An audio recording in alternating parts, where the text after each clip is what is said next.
Chris Ferris Show.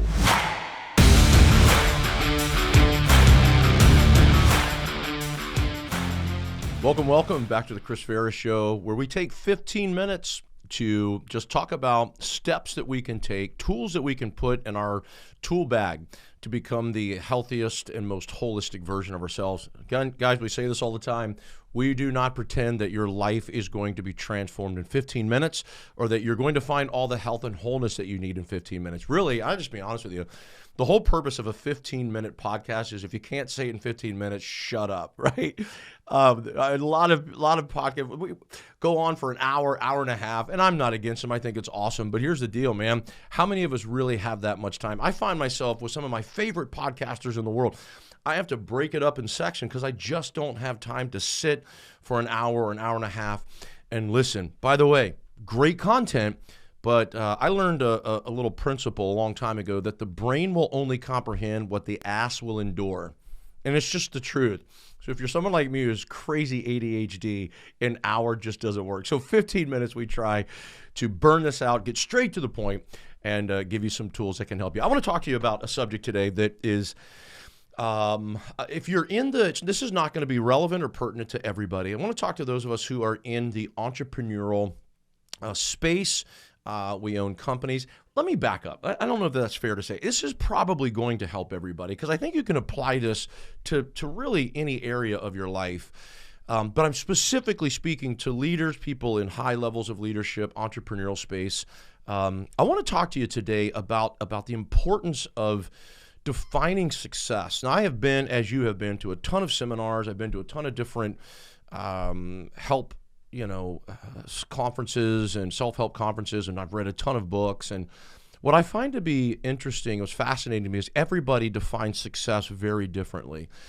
And I think that there needs to be some parameters. I think that we do have to have some things that sort of help us in our direction and kind of help us to know what we're looking for. And this isn't a episode that's against goals or setting goals or any of those things. It has nothing to do with that. But I think there's a danger if we don't define success right. I think there's a danger in it playing into our emotions, causing us to, it messes with our self-worth, our value. We can even find ourselves moving into situational depression, anxiety. So let's talk about what we need to do to redefine success. And so here's a little principle that I've been living by because I'm one of those guys. I'm a type A guy. I like to see results. I like to see things happening, moving and shaking. I find myself oftentimes if I have a bad month or a bad week, deals fell apart, things didn't work out the way that I thought they were supposed to, I find myself struggling, right? I find myself in a real struggle.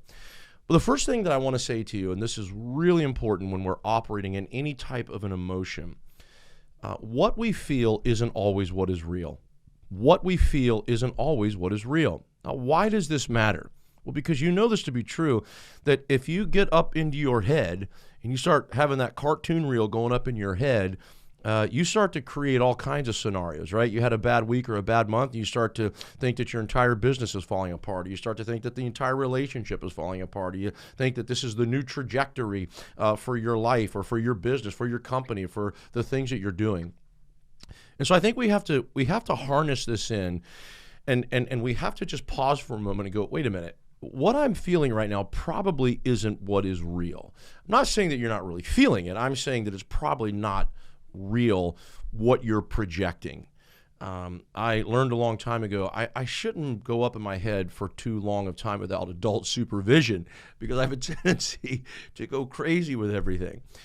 And so what I feel isn't always what is real. So what is it that I need to do? Well, let's talk about how we determine success, how we define success.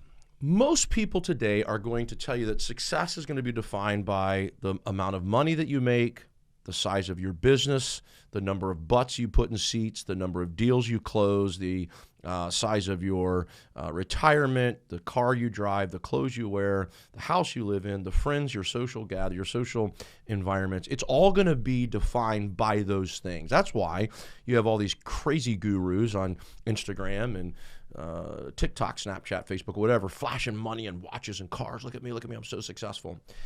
I just got to tell you, you get to the story, to the heart of a lot of those people, and you'll find out that they've learned how to make a lot of money, but they're not living holistically, they're not living a successful life.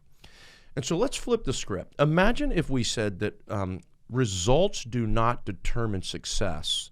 They simply are the KPIs to let us know if something is working or not. Results are our key performance indicators. It just lets us know if it's working, if what we're doing, if the methodology, if our praxeology, if the things that we're doing, if it's really working. So then what is going to define our success? If it's not results, if those are just there as KPIs, if they're just there as indicators to let us know if something's working or not working, how do we define success?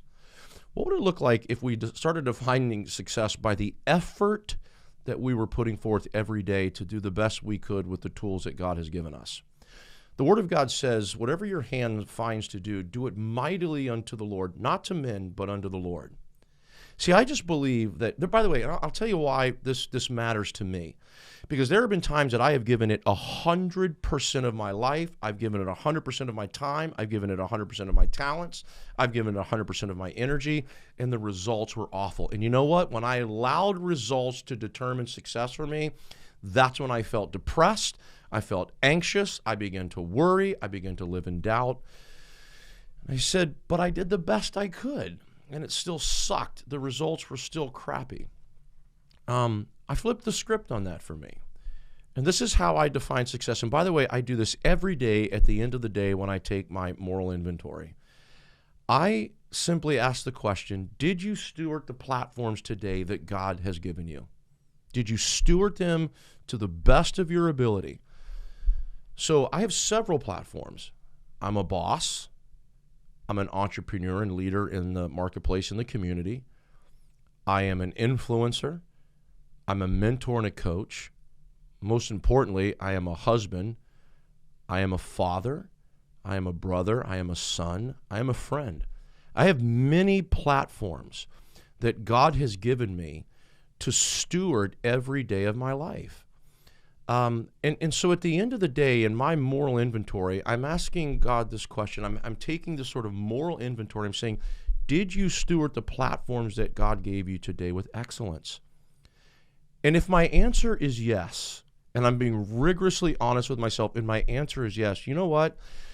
Regardless of the results, I can still go to bed every night feeling like a success and believing that I am a success because I did everything I could. I stewarded my platforms, and I did the best I could with the tools that I had been given for that day. And so I want to encourage you, and I want to challenge you to really press into this idea that maybe we should stop letting results be the determination of our success, and we start allowing effort. How well are you stewarding with excellence what God has put in front of you for today? Now, some people say to me, well, that's just a cheap way to get out. That's what lazy people say. And I can assure you a couple things. Number one, I'm far from lazy. But people who say that have never learned the principle and the difference between satisfaction and contentment. And I want to close with this. There's a big difference between being satisfied or not being satisfied and being content or not being content. You may want to journal this out. Satisfaction has to do with my position in life. Contentment has to do with my disposition in life. Let me explain. When I talk about satisfied, being satisfied or not being satisfied, that has to do with my position. For example, I'm not satisfied with my current career. I want to move into something different. I'm not satisfied with my current financial status. Okay, I'm going to do something different to change that. I want to budget differently. I want to try to make a little more money or whatever. I'm not satisfied with the current relationship that I'm in. It's a train wreck. It's going nowhere. It's constant chaos and insanity. I want something better for my life. That is satisfaction. See, I don't believe that we have to live satisfied. You can always be wanting to do better. You can always be wanting to grow. You can always be wanting to strive for more. There's nothing wrong with that. We all have that. I believe it's an inherent and an innate part of who we are. It's a propensity that all of us have that we all go to. We want to do better. We want to strive for more. Stephen Covey said that the pursuit of man every day is to get up and to find something more powerful and greater than themselves. We're always in pursuit. I think that's okay.